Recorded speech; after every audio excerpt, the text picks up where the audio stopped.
Pasangan selebriti Rizky Bilar dan Lesti Kejora akan menggelar acara lamaran di Gedung Putih Lembang, Bandung, Jawa Barat, Minggu, tanggal 13 Juni tahun 2021. Rizky Bilar akan mengenakan busana yang dirancang oleh desainer Rakesh Bakwandas dari SAS Design saat melamar Lesti Kejora. Rakesh Bakwandas mengatakan bahwa Rizky Bilar memang langganan dirinya sejak dulu, sehingga Bilar memintanya membuatkan busana untuk melamar Lesti akhir pekan nanti.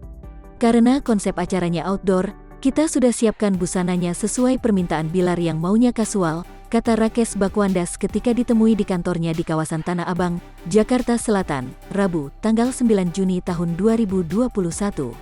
Rakesh menceritakan awal mula Bilar datang kepadanya untuk meminta dibuatkan busana dalam acara lamarannya dengan Lesti.